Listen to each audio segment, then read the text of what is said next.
Hey guys, I'm Arden Kaywin, voice teacher and vocal producer, and I am here today because I have a really great tip for you. And I have a really bad head cold, which you can probably hear, but this is such a good tip, it couldn't wait. I wanted to get it out to you because once I remembered this from my training, I was like, I cannot believe I haven't made a video about this. So this is a really important tip for stabilizing your breath support. So if you are a singer who has ever felt like you cannot get to the end of a long phrase, if you struggle with that, if you are a singer who struggles with tension and strain, if you're a singer who struggles with stamina over the course of a song or over the course of a performance, this tip is for you. So I bring this image, it's an image, I bring this image to you courtesy of two of the most important singers of the last 50 years or so.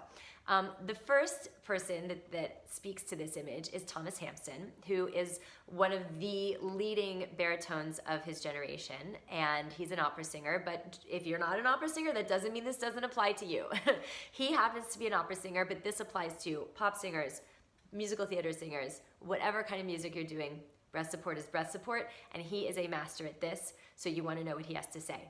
And the other person who speaks to this image, and that he goes about it in a slightly different way, is Richard Miller, who is one of the most important vocal pedagogues or voice teachers and researchers of this generation.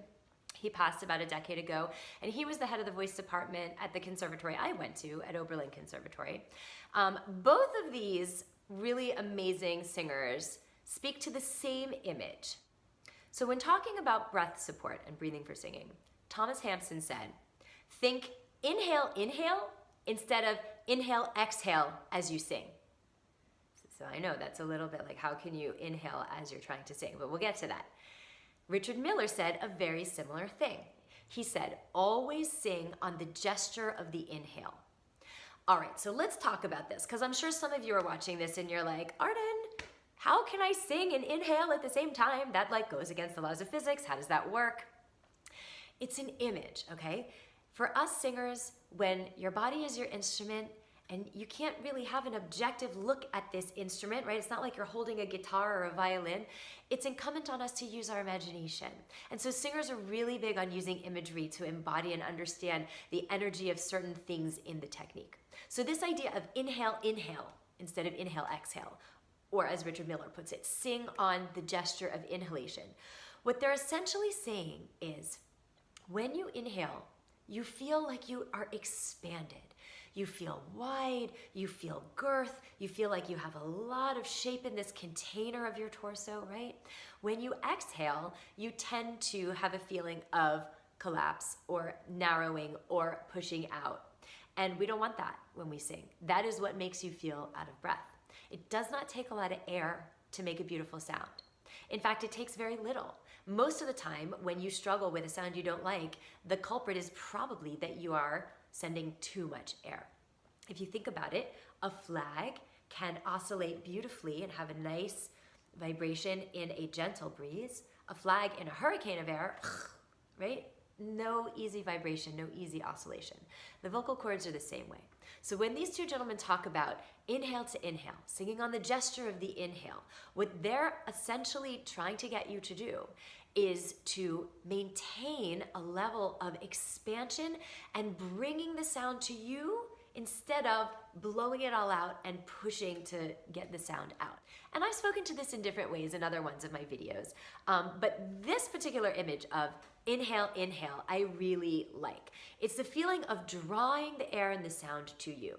And the goal is, when you do this, the effect it has on your body is game-changing, because then you stop pushing sound out. If you have this image, this idea, if you're in your imagination feeling like you're continuing to inhale as you sing, you're not going to push. And that's the most important thing. When we push, we're done. We get tension and strain, we're out of breath before we want to, and the sound is really airy, which we don't like. So let's experiment with what it feels like to inhale, inhale. And it's just an image, it's in your imagination, right? But what it causes is your body to behave in a way that is actually supporting your technique rather than sabotaging it. So what we're talking about with inhale, inhale are the ribs, the lower abdomen, the back, all of these, the six-pack muscles, the obliques, All of these muscles responding to what you feel like when you inhale, continuing that sensation of expansion as you go to make sound. So one way to start to feel this in your body is to monitor it with one hand on your ribs. So take your hand and put your hand right here on your on your lat, on your flank. If you're a woman, your thumb will be kind of near your underwire, near your bra line. And I just want you to first inhale and start to feel what happens. Do you feel yourself expand on the inhale? Put your inhale right into your hand. Because first we have to make sure we are expanding on the inhale so that we know what to keep as we sing. So find that. And let it go. And again, send your breath into your hand. And let it go. Right, we don't want to get high in the shoulders. We don't want to go, because did you notice that when I did that, my ribs didn't expand? My shoulders went up, but my ribs didn't expand. So instead, keep your shoulders nice and soft and low, and send the breath back here. There you go. So now, I'm still talking to you, and I'm really wide, because even though I'm talking, I'm continuing to feel a sensation of inhale as I do that. Try it. Put your hand here. You're going to inhale, and then you're going to exhale on a hiss, but you're going to keep feeling like your body is expanding as though you were inhaling while you hiss. Try it.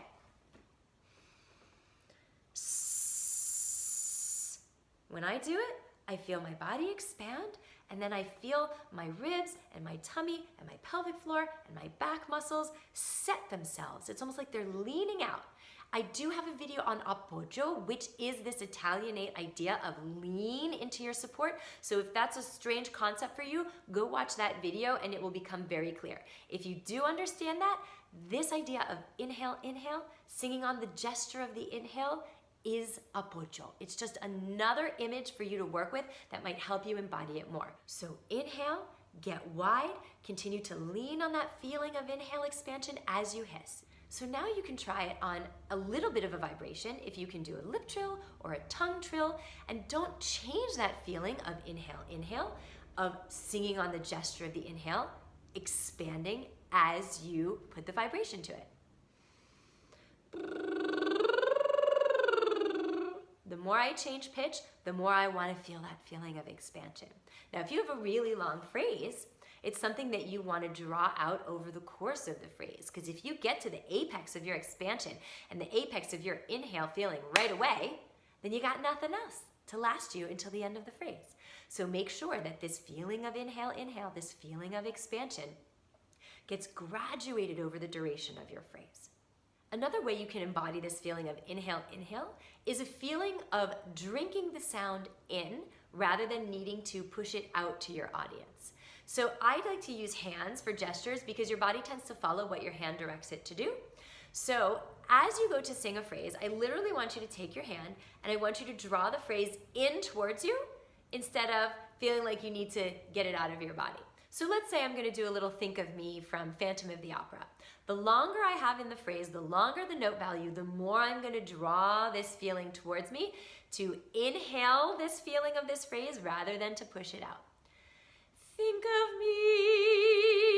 of me fondly when we've said goodbye. It's a constant drinking in, a constant drawing in. It helps me so that I don't send too much air and then I can do the 4-bar phrase without getting out of breath. So try this in your own singing. Accept the fact that singing is not about getting your sound out. It's really not. Your job is to keep your air and move your vibration. The minute you start pushing your air out, you're no longer doing inhale, inhale. You're no longer singing on the gesture of the inhale. You are instead trying to prove something, trying to push your sound out, trying to make yourself be heard. And you know what? Those are the very things that actually sabotage the sound and make you not be heard and sound airy and be out of breath before you want to be. So try inhale, inhale, let me know how it goes. And in the meantime, if you're looking for more technique tips and great tools and other motivational content for singers, head on over to my website, ardenkaywinvocalstudio.com. And while you're there, be sure to sign up for email updates to become a member of my virtual voice studio.